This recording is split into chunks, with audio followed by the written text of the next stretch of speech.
Woosa,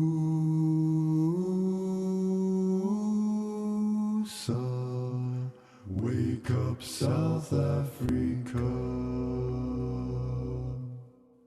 You've been sleeping far too long.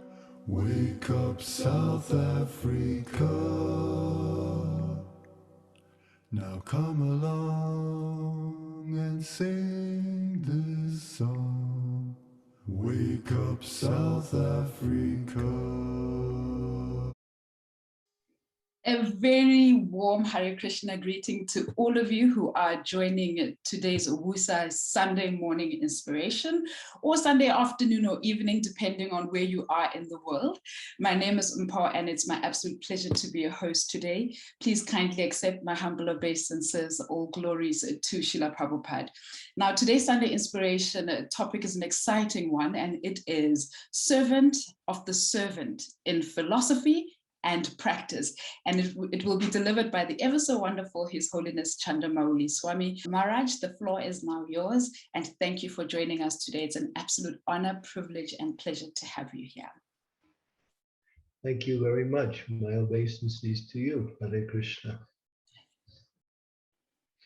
Om Gyan Timirandasya Gnana Salakaya Chaksu Unmilitam Yena Tasmai Shri Gurave Namaha Nama Om Vishnu Padaya Krishna Prasthaya Bhutale Shri Bhakti Bhakti Vedanta Swami Tinamine Namaste Saraswati Deve Gauravani Pachari Nirvishesa Sunyavadi Pastyatya De Satarne Vanchakalpa Tarubhischa Kripa Sindhu Vacha Patitanam Bhavanebhyo Vaishnavebhyo Namaho Namaha Jai Sri Krishna Chaitanya Prabhu Nityananda Sri Advaita Gadadhara Sivasati Gaur Bhaktavinda Hare Krishna Krishna Krishna Hare Hare Hare Rama Rama Rama Hare Hare Srila Prabhupada ki jai, Samaveda Bhaktavinda ki jai. So I believe the topic of my presentation is servant of the servant. Is that correct? Yes, that's correct. Servant of the servant in philosophy and practice. Okay. We have, from that point, we have what is Lord Chaitanya's clear and very direct statement in regard. In one verse, he says, I am not Brahmana, I am not Kshatriya, I am not Vaishya, I'm not Sudra, I'm not Brahmachari, Grihastha, Vanaprastha, or Sannyas. Taking the position of the living entity, he is giving us a clear understanding of what is our actual identity. The role that we play or the activities we perform is in line with our actual identity. And then Lord Chaitanya goes on, Gopi Bhartur Patikamalayur Dasa Dasa Andas. He explains that the living entity, using himself as the example, is the servant of the servant of the servant of the great personalities, or in this case, being in the mood of Gopi Bhava, he says, I am the servant of the servant of the servant of the gopis. Our understanding is that this position of servant is synonymous with our success in all aspects of existence. Why? Is because it is our actual position. Jiver Suruvai Krishnera Nityadas. It's understood that the living entity is the eternal servant of the Supreme Personality of Godhead. But to actualize that in both in practice and in realization, one has to serve in different capacities. Now, the principle of servant is found everywhere in existence. Srila Prabhupada would always explain how even in the material world, this principle or this identity of servant goes on. Of course, people don't use that terminology because they have got it backwards. They think that in being whatever position they are, that is a position of leadership, whether it's a father, a mother, an employer, or a teacher, or even, in the spiritual circles, we have the gurus, temple authorities. But these are all external, and these activities or positions that we play are also or fortified and what we might say given success by the principle of servant. So everyone is a servant. Ekala Isha Krishna Asavrita. It's mentioned in Chaitanya Charitamrita that there is only one master, and that is the Supreme Personality of Godhead. Everyone is servant. And Chaitanya Mahaprabhu, in his role as the living entity coming to the material world, he plays the ideal position of being servant. We see even in the life of Chaitanya Mahaprabhu, just after he took his initiation in Gaya, he came back. And what did he do?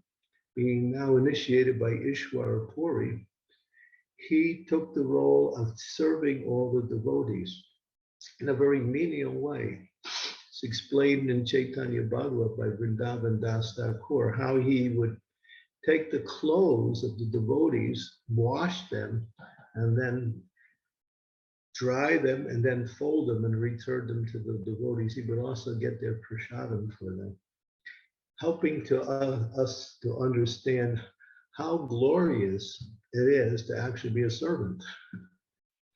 In the material world, the whole principle of existence centers around the idea of not becoming a servant. The word servant itself seems to be a belittling position, where to be a servant means to be someone who is ostracized or marginalized or can't do anything else. This is the material conception, which is upside down. Although everyone is serving, still they have this idea that one has to be in charge or master. But no one is master, and there's only one master, and that is understood. And so this idea of servant is illustrated by Chaitanya Mahaprabhu to show that this is the most glorious position to be active in, because it is our real identity. The more we perform the activities of servant, the more we actually become glorious, as Srila Prabhupada said, quoting this verse that we just quoted, servant of the servant of the servant. And Prabhupada said 100 times removed, which means that the more you actually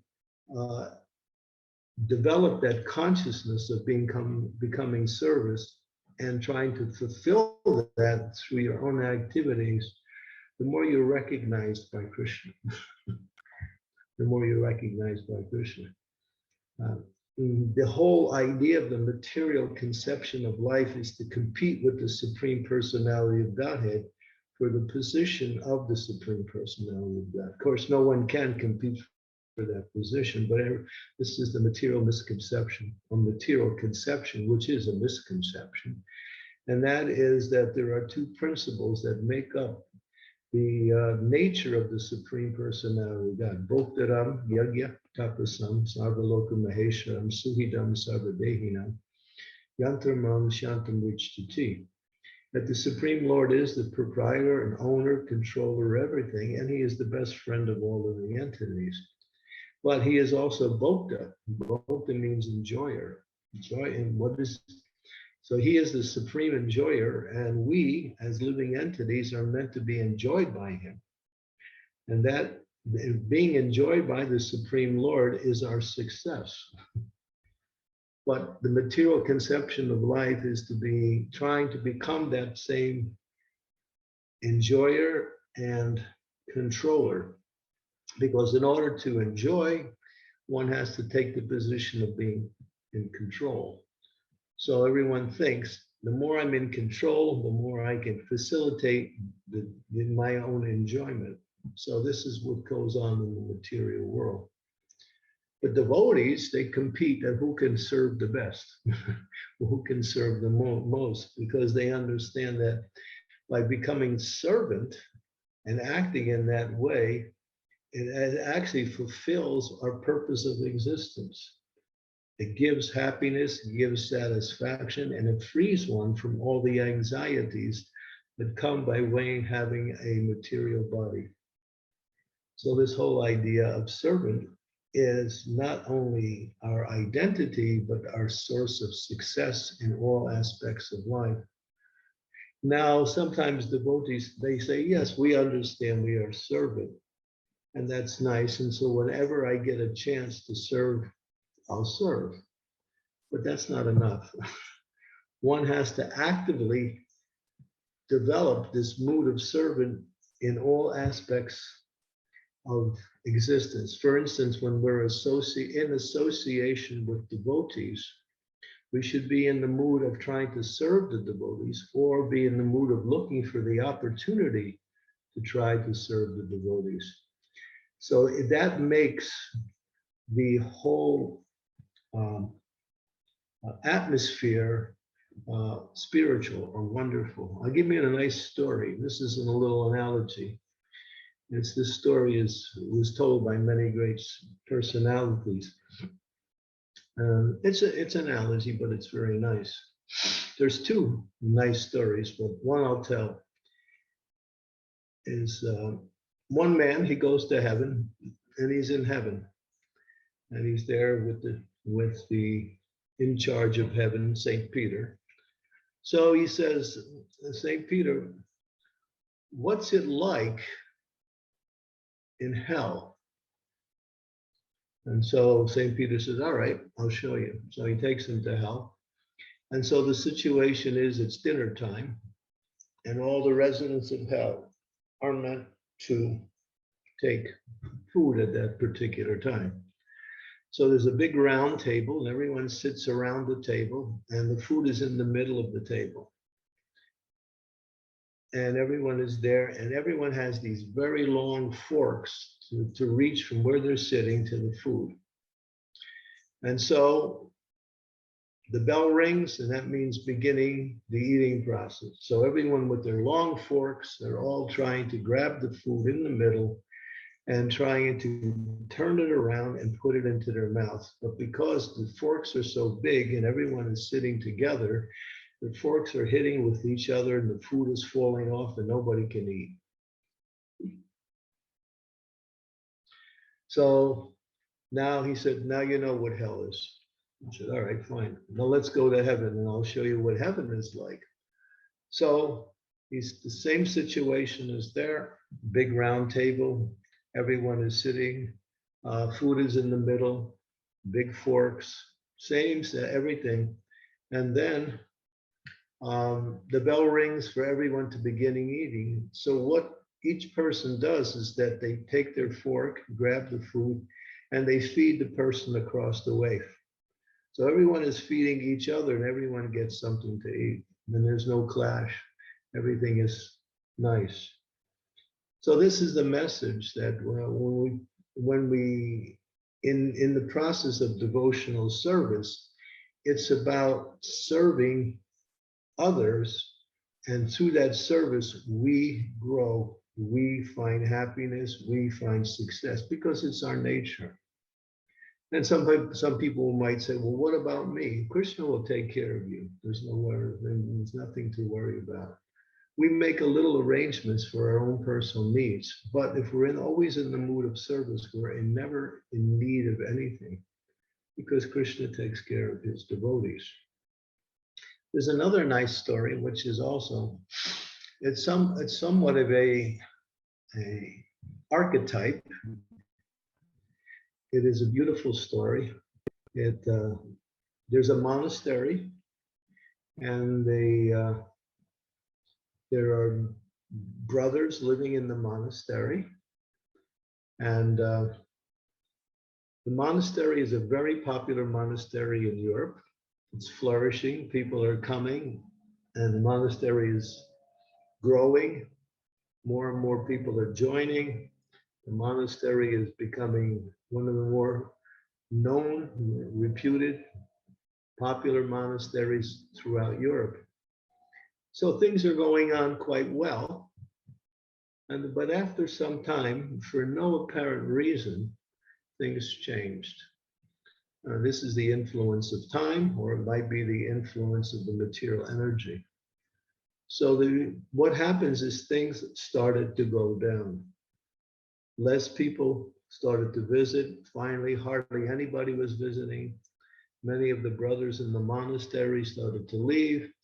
Gradually, things started to deteriorate in all levels. Pretty soon, there was only 6 brothers left in the monastery. And now they're thinking, wow, we were so glorious. Our monastery was so successful. We had so many brothers, people were coming. Now, what has happened? Everything has changed. What did we do wrong?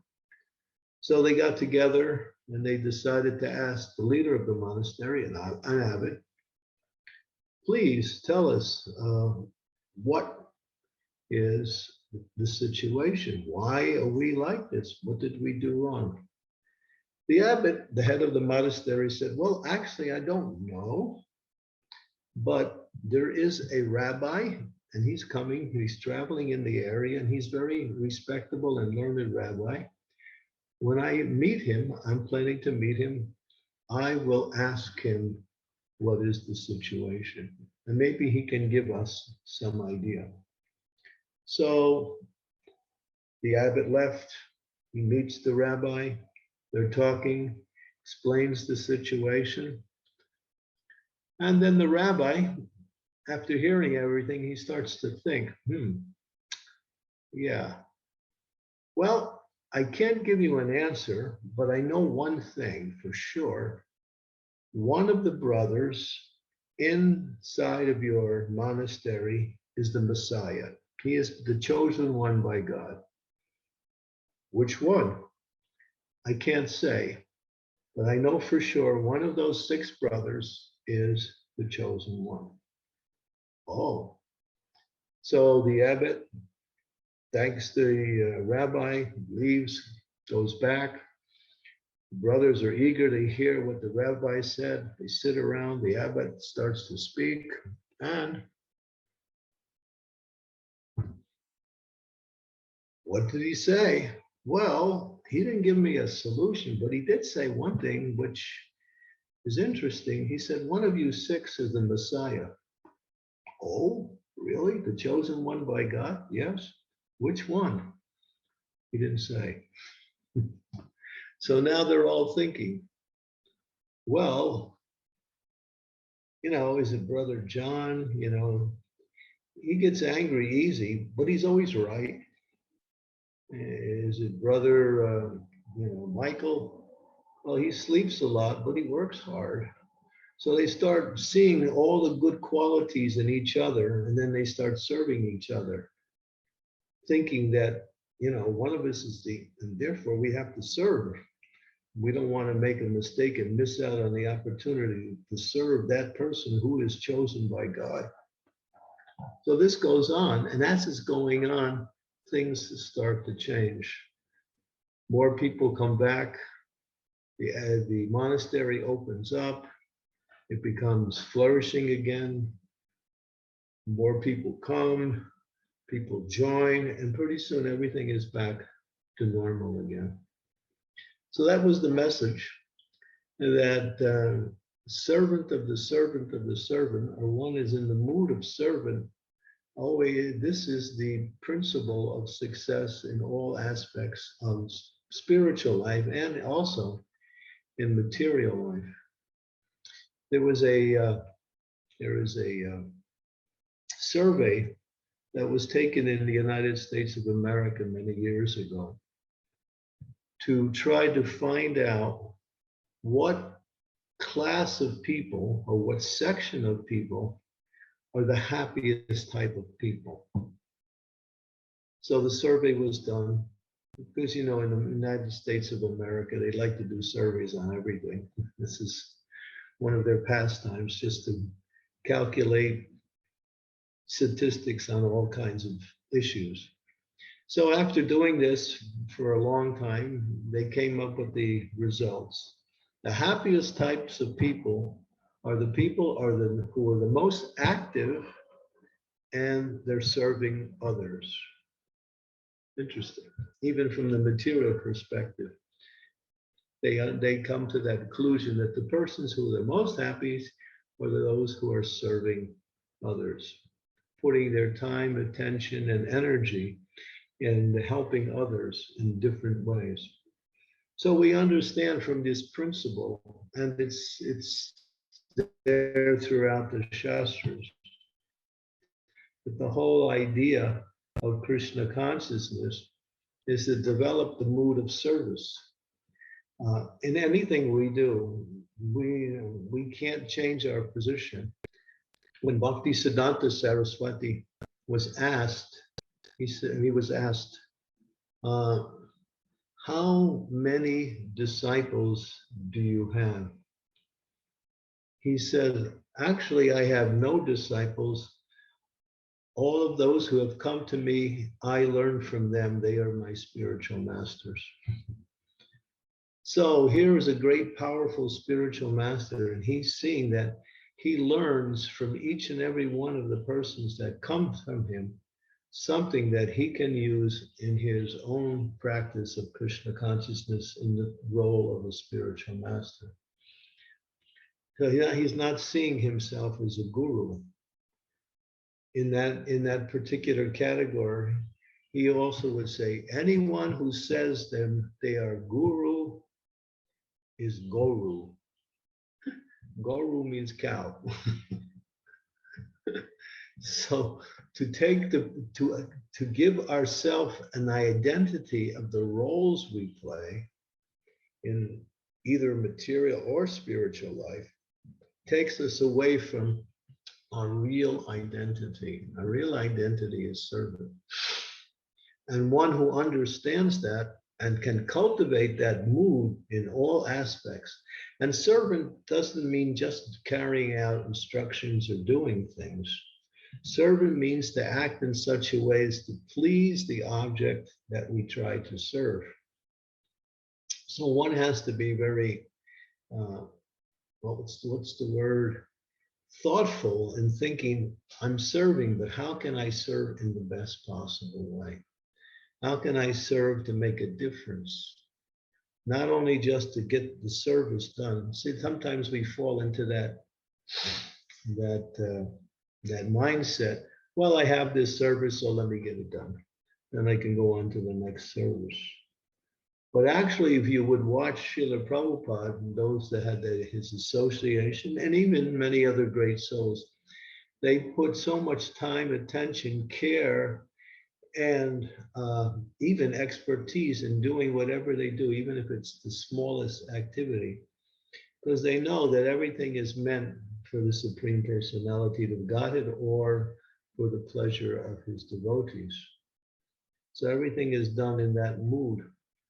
We live in somewhat of a time where we have so many things to do. We have brought a lot of responsibilities, and therefore a lot of times we find ourselves overwhelmed with the amount of service that we have. And then we somehow or other minimize the quality of our service in order to get it done.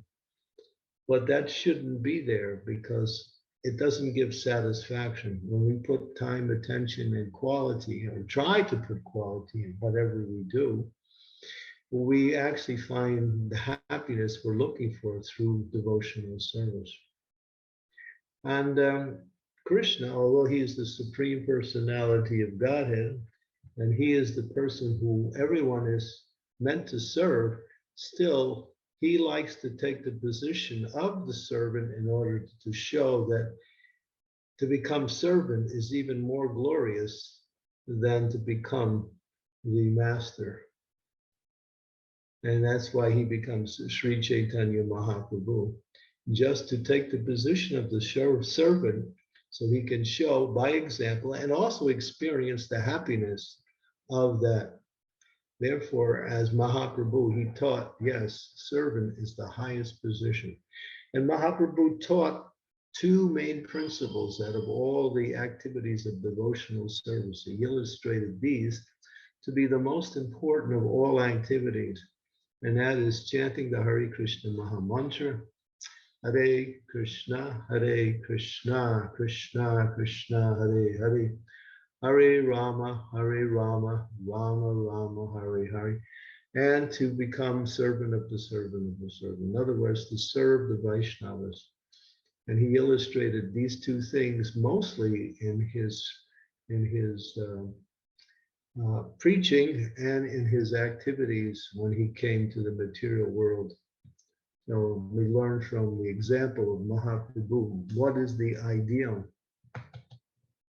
And so many times even Srila Prabhupada, when he was glorified for all the success that he had accomplished in spreading Krishna consciousness, he would say, I'm just trying to serve the instructions of my spiritual master, that's all. That is my success. That is my success. So these are some simple but very, what we say, direct principles that we can think about, that not only that we should understand that whatever roles we play are not really our real identity. Our real identity is to serve, and that an identity and success are synonymous with happiness. When we identify with who we are and act into that, we find satisfaction and happiness through the activities we perform. We have to practice that because the whole material world is geared in the opposite direction, to become the master, to become the controller. We may even take the position of being in control, but being in control in the mood of service. I remember when just after the disappearance of Bhakti Tirtha Swami Maharaj, we held a ceremony for him in Detroit, in Michigan, in the United States, as a glorification for Maharaj. Many devotees and other persons came from everywhere to glorify and to remember Maharaj. And one state senator from Michigan, he also came. And he had gotten Bhakti Tirtha Maharaj's book, what is it? Leadership. Books on leadership. Maharaj did two books, Leadership 1 and Leadership 2. And in there, Maharaj very carefully and very clearly emphasizes that it's servant leadership, and it's not just leadership. It's leading, it's serving from the position of leadership. Now, this state senator, he was, a person in politics. He came and he read Maharaj's book, and he gave a speech. And in his speech, he was like incredulous. He said, I have never heard of this principle before, that we have to be a servant in the position that we have. He said, I'm a state senator. I have a lot of responsibilities, a lot of people under me. So I'm their leader. So then when he was reading and hearing this conception of how whatever position you have, even if it's a big position, wherever you are, you're a servant. And when you're in that mood, you actually perform your activities in the proper consciousness. You are serving your constituents, or you're serving your followers. And he was so much amazed by that, and at the same time, somewhat pleased to hear that. And he said, I'm going to try to adopt that mood. So that was interesting when we had this man from the secular world who simply got Maharaj's book And after reading it, it changed his whole conception of his position and how to act in his position for the betterment of others. So this mood of servant is the highest principle in anywhere, in all aspects of life. And even Krishna himself, he wants to become the servant. So study those persons that you are meant to serve or want to serve and see how you can serve them. There's one god sister of mine, she's in Denver, Colorado. She's a pujari, she's a very senior person. She's quite elderly also, she's over 70. She still does pujari work, but in her pujari work, she takes the opportunity to collect Mahaprashadam, and also she gathers small books. And throughout the day, she'll go and meet someone and say, oh, this is for you. And she'll give them a bag of Mahaprashadam. Or she'll meet somebody and she'll talk about Krishna consciousness and give them a book. So she's always looking for opportunities to give Krishna consciousness to others outside of her regular service. This she does as extra.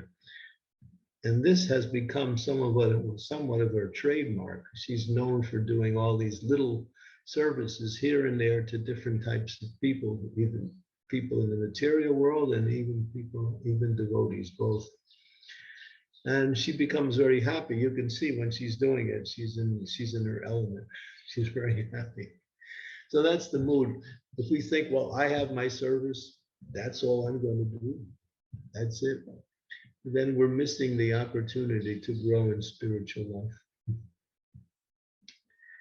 Okay, so see, there's some points that we can think of. So when we have that understanding, just like sometimes when we give a class and the devotees are listening to the class, how are the devotees serving? By listening. They're serving by listening. They're serving by trying to understand. They're serving by trying to take something from what they hear and apply it to their own Krishna consciousness to improve the quality of their devotional life. So this is the mood, how to become a servant.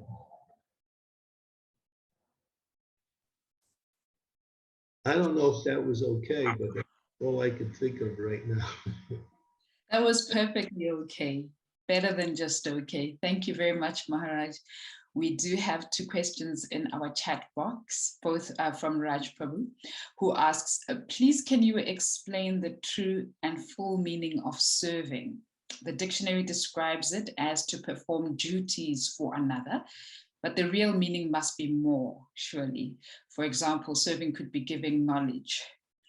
And then he asks a second question, but I think if you could kindly answer that first one and then I'll read the second one, that would be great.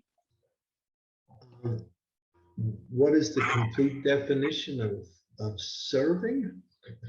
Well, in Vaishnava circles, it's to serve in a pleasing way. In other words, not just performing their duties or an activity that is meant to happen, but to think of how to do it in the best possible way to make the success of that service, in other words, make it come out nice. In other words, try to please the people you are serving. That's all. The mood of pleasing, Rupa Goswami explains that. Ayabilasita sunya jnana kamananavritam anukulena Krishna silanam bhakti uttamam. And he says one has to serve the Supreme Personality of Godhead with a desire to please the Supreme Personality of Godhead. There are persons who please the Supreme Personality of Godhead, but don't desire to please him. And they're the demons. The demons fight with the Lord. The Lord likes to fight. He kills the demons. They get liberation. But they don't get bhakti, because bhakti means one has to have the intention to please and at the same time perform the activity. So that's more of a complete understanding of the mood of service. to have the desire to please the object that you're serving. Giving knowledge is one way to serve. Giving prasadam is a way to serve. Speaking some kind words when they're needed to serve. Being there when someone is in need. That's a way to. There's so many ways you can serve. Maharaj. Oh, I'm But sorry. I would also add, you have to take care of yourself too. Because what you give to others will be based on how you are developing in your own Krishna consciousness. If you're not taking care of yourself and giving yourself whatever you need to practice Krishna consciousness properly, effectively, you don't have much to get offered to others. So it's reciprocal. We can give according to how much we have ourselves. So then we have to balance that out also. If we get sick, then people have to serve us. So we should think, I don't want to get sick because that causes people to serve me. I would rather be in the position to serve others. So let me keep good health. That's one of the reasons for keeping good health. Thank you very much, Maharaj. As I was listening to you speak, I've got a feeling you've already answered his second question, but I'm going to ask it anyway in case you have additional thoughts. He asks, what advice or instructions can you give us to help cultivate our mood of servitude and to improve the quality of our service? Mm-hmm. Well, if you want to serve by preaching, read the books. Gather more understanding of what Srila Prabhupada has given to us and learn how to apply it in a way of service. So developing more knowledge. As we also grow, we have more to give. So we have to take care of ourselves also in different areas. I think that's somewhat overlapped with the first answer. Thank you, But Maharaj. yeah. And you have to, service is a proactive thing. It's not something that, well, I'll serve if the opportunity comes. No, we have to be looking how to serve. We have to be trying to find ways to serve. And how we have to be looking at how to increase the quality of whatever service we're performing. All these are part of the mood of service. Thank you, Maharaj. Our next question is from Vunolo, who says, Hare Krishna, how do we serve others starting their spiritual journey? Well, generally, in their start, we have to develop a relationship with them where they feel comfortable listening to what we have to say. In other words, we have to develop some kind of friendship. In other words, devotees are friendly and they're encouraging people to come forward. We take time with people, and then once we open up a little bit of a relationship, then we can give them something. It becomes easier for them to accept whatever we say. That's why Bhakti Siddhanta used to say that the person who takes time on the one-to-one basis with people is more effective than the platform speaker. So that was his statement, that when one-to-one is much more effective than just simply giving a class, in general. That was Bhakti Siddhanta, because you can make a difference on a one-to-one basis where it becomes more personal and communication is more readily coming from both sides. So that's one thing we can look. Not that we give up, giving classes or doing seminars like that, but Bhakti Siddhanta wanted to illustrate when you take time with the person on a one-to-one basis, it's very effective in helping that person grow.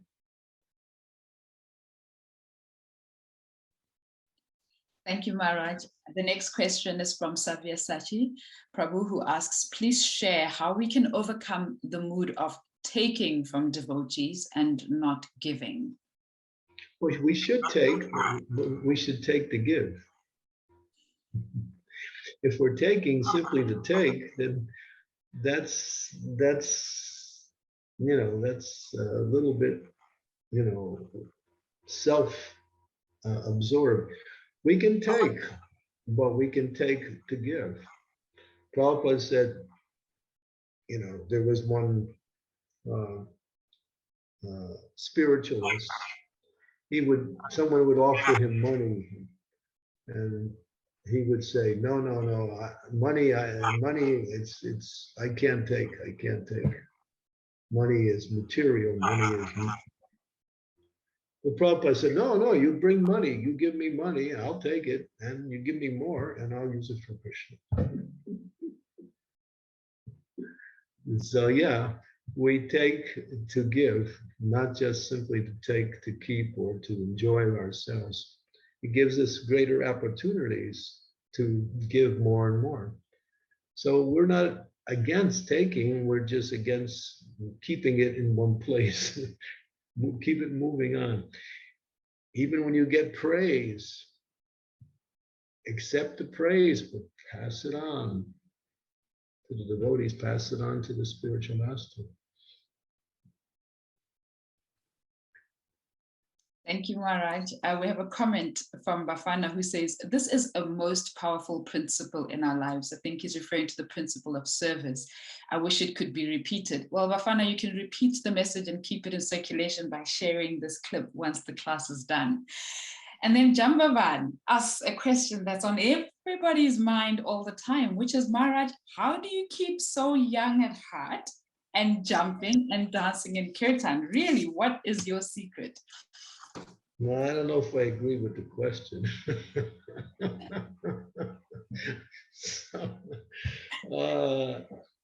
Well, I don't know, to get serious and try to answer that question, it's that when we're in kirtan, I like to completely try to absorb myself in hearing the sound of Krishna's name. And then I find that the name itself inspires me to dance. Like that. And as far as energy is concerned, I don't know, that comes from Krishna. It's not from. Sometimes I'm not feeling like that all the time. But when the kirtan is nice, and devotees are enthusiastic and the energy is building in the kirtan, we all get kind of moved into that kirtan. So sometimes I say, Krishna gives something to everyone. So you might say he gave me a little mercy in that area. Jambavan, I hope you are happy with that answer and that you took some notes for yourself personally. Our next question is from Archana Siddhi Devi Dasi, who says, my humble obeisances, Gurudev, sometimes there is a conflict. What if I am unable to serve someone or please someone? Because if I think it will conflict with my more important services or duties. And if I say no, then it might offend the other person. So I guess the question is, how do you deal with that conflict of needing to or having to serve someone, but being unable to do so because of other duties? I think you just have to be open and honest, and that you will explain the situation if there's some requirement. That I would like to serve, but it seems like I'm not able in this particular situation. Please forgive me, I have other responsibilities. But you should try to serve. You should make that effort. But when it becomes clear that there is a conflict, you have to choose whether you're going to put your time and energy in one place or in another. Sometimes that comes up, especially with parents. Parents have to take care of their children, but they may also have other responsibilities too. For instance, I'll give you an example. There was one god sister of mine. Her name was, what was her name? I'll think of it later. I can't think of her name now. But this was back in the 1960s. And she had a little child, 2-year-old child, and she was also doing pujari work in the temple. And she wrote Prabhupada a letter saying that, I'm doing pujari work, I'm doing service for the temple, I'm happy, I like it, but I also have my child, and I find that it's hard to take care of my child and do my service in the temple. So she wanted some advice from Srila Prabhupada. And Prabhupada wrote back in a very interesting way. He said, child worship is more important than deity worship. He said, these children are sent to us by Krishna, and therefore it's our duty to give them whatever they need to grow, both materially and in their spiritual life. So Prabhupada made the point that, yeah, as a mother, your first duty is to take care of your children. And if you can do some service on top of that, that's good. But if it conflicts, then the responsibility to take care of children becomes first. That's just an example. Thank you, Maharaj. We have a question from Itumeleng now, who says, Hare Krishna, Maharaj, may you please explain the difference, if there is any at all, between serving within an institution, which throughout history may be disenfranchising for some, and having a mood of service? Disenfranchising? Mm-hmm. Well, one should find somewhere within that institution where they can serve nicely. There are many opportunities to serve. Even Srila Prabhupada could see that many times devotees were having difficulty serving in one place, in one situation, in association with certain individuals. So he would move that person to a different situation and let them serve there, and then they would find themselves, growing in their spiritual life. So sometimes we have to change our environment and change our service in order to develop in our Krishna consciousness. So that may be an option also. Thank you, Maharaj. That brings us to the end of the question and answer and comments section, but I do have one more. I think time permits me to squeeze it in, which is, how do we keep our service ever fresh? I personally cannot imagine doing the same service for 40 years, and yet I see devotees carrying on blissfully for 40 years, doing exactly the same service, and sometimes like pujaris at exactly the same time of every day, of every month, of every year, and yet they are ever blissful. How do we kick boredom out of our service and keep it ever fresh? Is that your question? Yes, that is.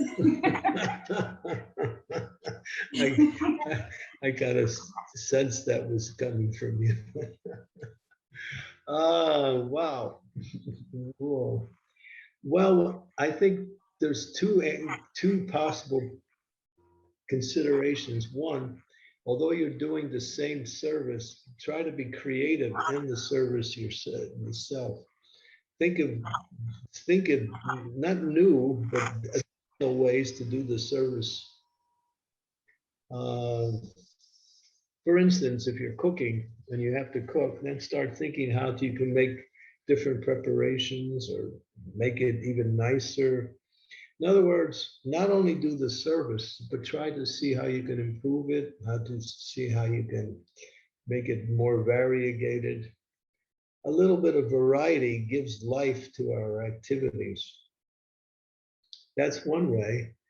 And when you develop love or affection for the object of your service, then it doesn't matter. You can do the same thing, because it's not so much the service; it's the person you're serving that it motivates you to continue the service. even though it's the same service. So when we're serving Krishna, or even when we're serving devotees, we develop some affection for the devotees and affection for Krishna, obviously. So that allows us to continue doing our service. And we don't even see it as service anymore. We see it as something that's very joyful, something that's very, we look forward to it.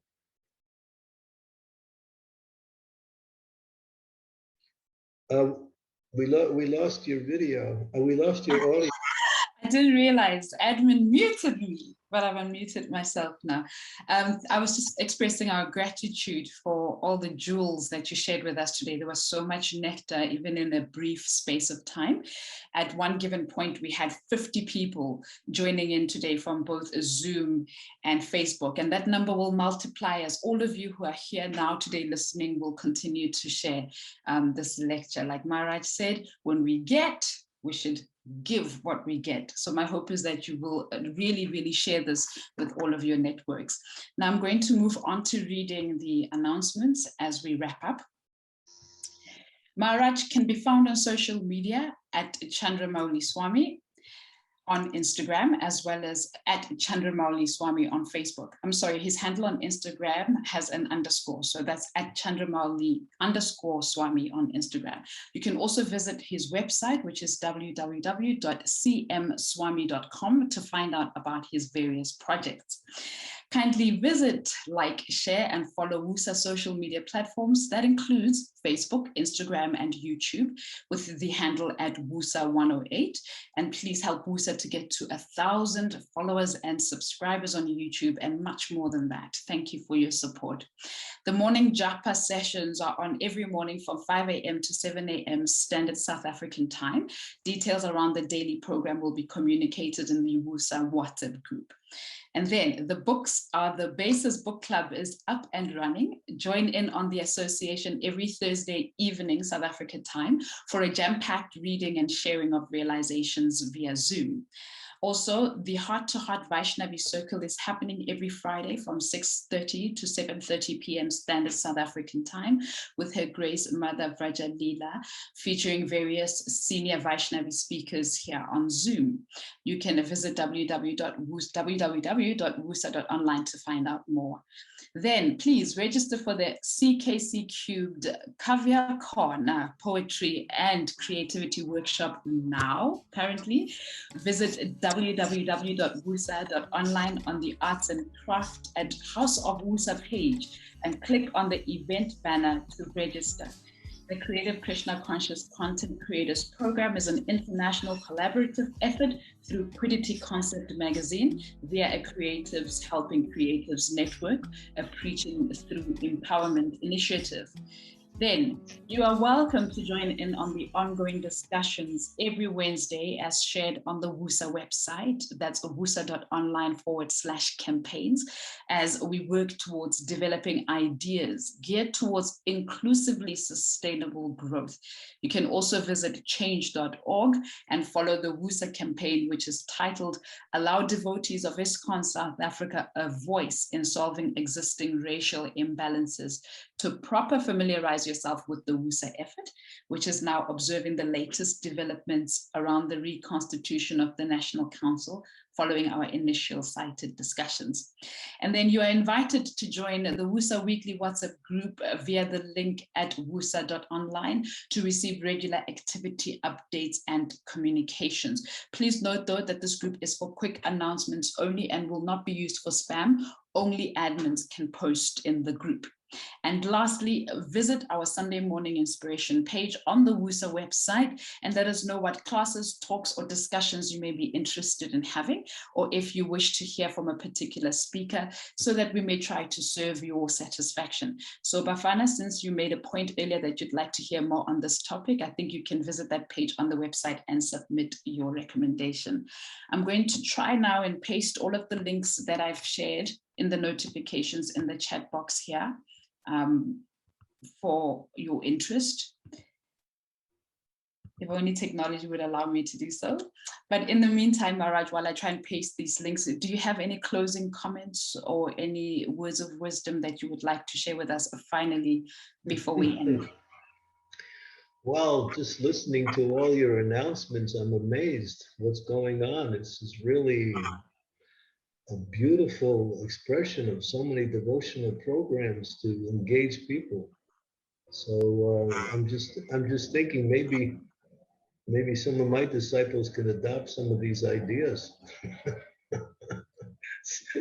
But thank you very much for your expert arrangement and how nicely you hosted the whole program. I'm just so happy. We are looking for Thank you. collaborators, Maharaj, so we're open for collaborations. Sarvasachin, Hare Krishna, my obeisances. Okay. Thank you, Maharaj, for the inspiration and encouragement as well. So that brings us to the end, sadly, of our session. But just before we go, please note that on the screen, there are banking details should you wish to contribute to the WUSA fundraiser. I'll just give you a second to take it all in or to grab a screenshot. Okay, so that's it from me today and from the rest of the WUSA leadership. Please do join us again next week, Sunday, for yet another inspiring session. Hare Krishna. Hare Krishna. Srila Prabhupada ki jai. Bye.